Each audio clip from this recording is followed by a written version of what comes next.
Julia Kempton, and this is the news with the Economic Development Group. Today we're going to talk about the economic impact of travel bans on Sub-Saharan African countries, especially South Africa. It's a way in which economic development has been unequally affected by the pandemic. In reaction to the discovery of a new COVID-19 variant, Omicron, in South Africa, many countries announced restrictions on travel to several South African countries, including South Africa, Botswana, and Malawi. Several banned traffic to and from the region outright, pausing any hope of recovery of South Africa's tourist economy and further interrupting supply chains. However, as of the morning I'm recording this, which is Tuesday the 30th, the Omicron variant has already been found in 16 countries, 14 of which are not in southern Africa. Furthermore, many of the restrictions do not apply to U.S. citizens or residents, so their efficacy at this point is questionable. South African President Cyril Ramaphosa said Sunday that the only thing the prohibition on travel will do is further damage the economies of the affected countries and undermine their ability to respond to and also to recover from the pandemic. South Africa, the country that first raised the alarm about Omicron, has led the criticism of border measures, which threaten the region's shaky economic recovery. Malawi's President Lazarus Chakwera has concurred, calling the bans a form of Afrophobia.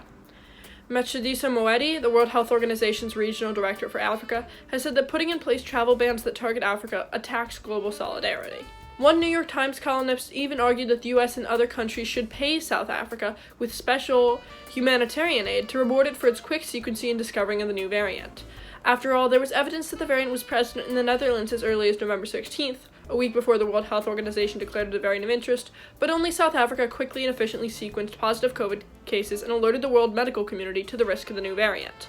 This is despite South Africa, as is the case in nearly all of Sub-Saharan Africa, having access to far fewer vaccines than European or North American nations. In June 2020, more than half of households surveyed in one study in South Africa, Nigeria, and Kenya had ran out of food in the 30 days prior to the survey, with urban households disproportionately affected. Another study in February 2021 estimated that COVID-19 may hit Africa harder than any other recent global crisis, including the 1997 Asian financial crisis, the 2008 Great Recession, and the economic fallout following the Ebola outbreak of 2014. Kristalina Georgieva, the managing director of the International Monetary Fund, warned in June of a two-track pandemic, leading to a two-track recovery. She said that Africa is already falling behind in terms of growth prospects, is a human tragedy, and an economic calamity. The IMF projects that the global economy will grow by 6% this year, and the African economy by only 3.2%.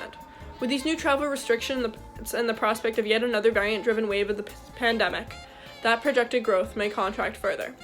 So this is a developing story with plenty to read up on in the following days, but I hope it makes you think about the trade-offs we make between unrestricted trade and tourism, travel, and public health, and which regions tend to be left out of those decisions. In doing so, we can address UNDP's Sustainable Development Goals, number 3, good health and well-being, and number 10, reduced inequalities. Thank you, and now on to the meeting.